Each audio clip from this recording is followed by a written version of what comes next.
Okay, we have Jomasa playing d4. We're gonna go with knight f6, knight f3. I'm gonna go c5 to counterattack the sitter here a bit. Bishop g5. Okay. Um, there's lots of different ways you can deal with these kind of early bishop g5 moves. I could just ignore it and let him capture, and then my pawns are doubled, but I do get the two bishops. For example, I could play queen b6 and hit b2 and allow him to capture. I can play knight e4 to counterattack the bishop. I can play e6 and then capture back with the queen. Lots of different things I can do here. I think I'm going to go with knight e4, though, and see what he does with this bishop.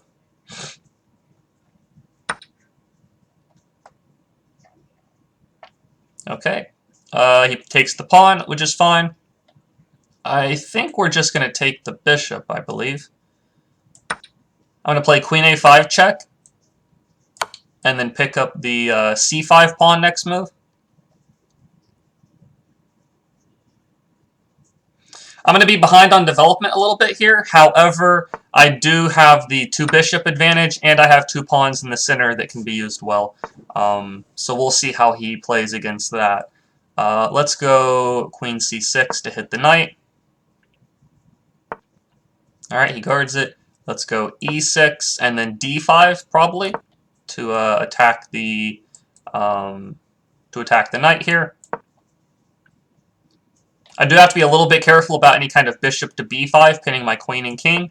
But I'll play a6 if he ever moves that e-pawn. E4 next move could actually be an idea.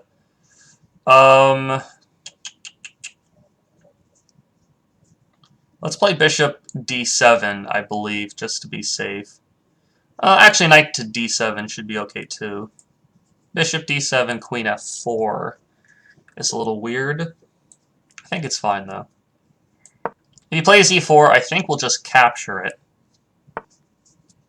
Capture, bishop b5, queen moves, take, take, take. I think we're fine there.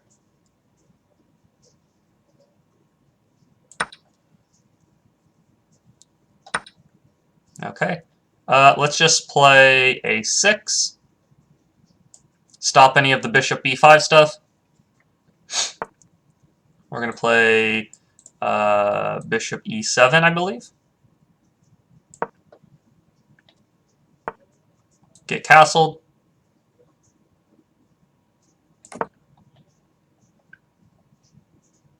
I do have kind of a weird piece set up here. My two bishops aren't really doing a whole lot, but I'm going to play queen c7, bishop c6 in the next move or two here.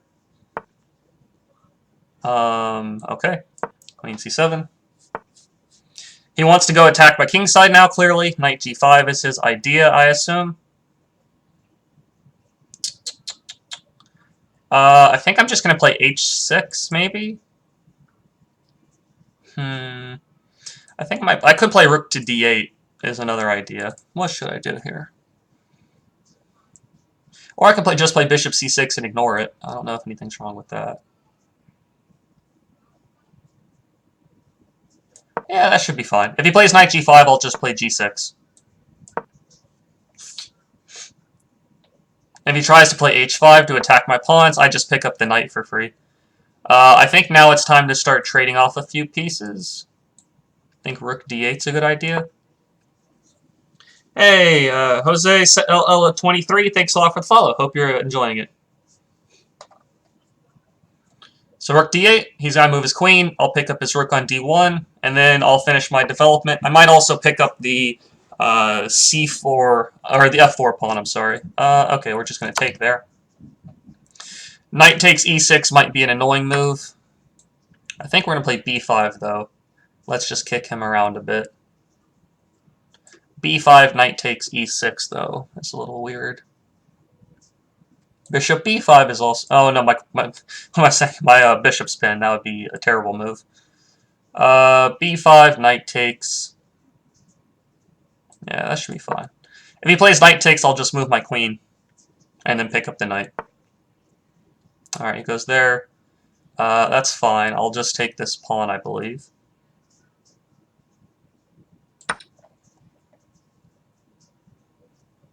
So he can't push the pawn because I'll grab the knight. Next, I'll play like bishop d5 and then develop my knight. I'm up, let's see, 4, 5, 6. I'm up a pawn. His pieces aren't developed very well just yet. As long as I survive the kingside attack here, should be good here. Oh, big fan. Oh, that's awesome to hear. I'm glad you're enjoying it. Am I on schedule? I'm at, let's see, 1364 here. Seems on schedule to me.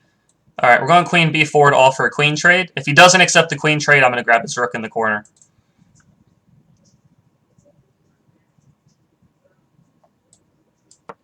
I could have played queen d6. Maybe that was a better move, but I do only have 18 seconds here. But I do have increment, so I'll be fine.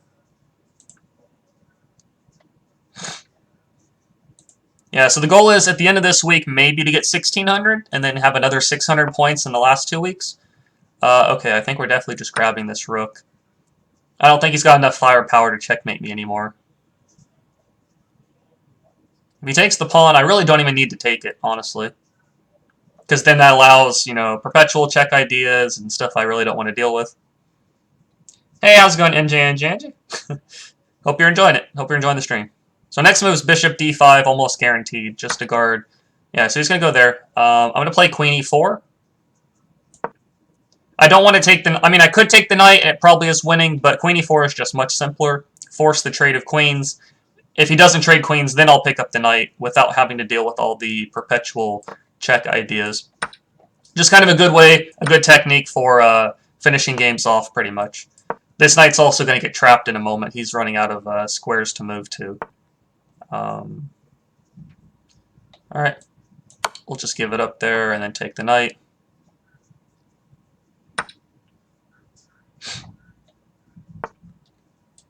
Pin the knight and then trade it off next move. And I'm up a full rook. Pretty easy to win here. I'll just get the king closer. And move the knight here. Maybe knight c4 check, pick up a pawn. Knight check, pick up a pawn. Go back.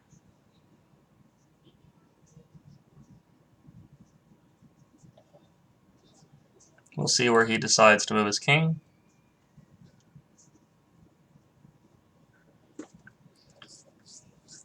Am I streaming on Friday? I'm honestly not entirely sure at the moment. I hope I can. However, I do have a cousin's wedding at, around, like, let's see.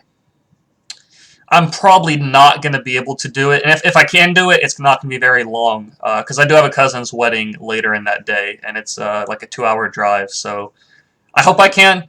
If I can't, I'll try to stream maybe on Sunday. Maybe do something a little bit different.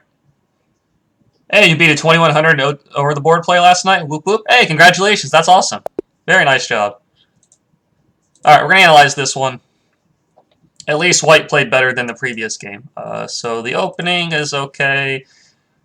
Typically, white should probably just move the bishop back. I don't think losing the bishop for the knight this early is such a great idea.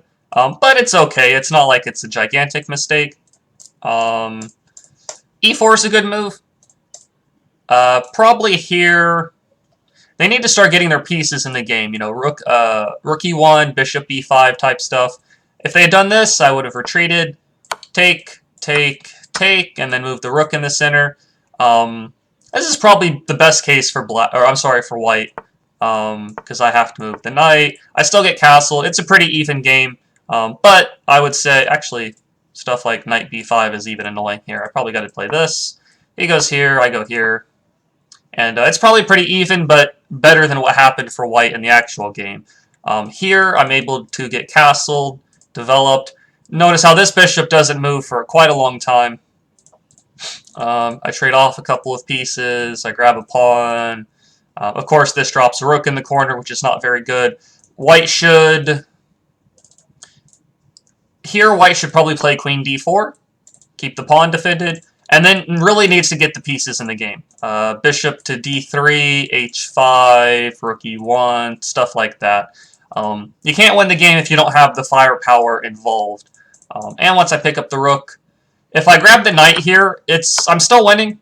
But there are maybe a series of checks I don't really need to allow. I'm probably still winning here, though, pretty easily. I figured queen e4, though. If he doesn't trade queens, I get the piece for free. If he does trade queens, I'm still pretty much picking up the knight because it's trapped here. And now we're just up a full rook and just kind of pushing forward there. All right, so we'll move on to the next one. Friendly Wednesday instead of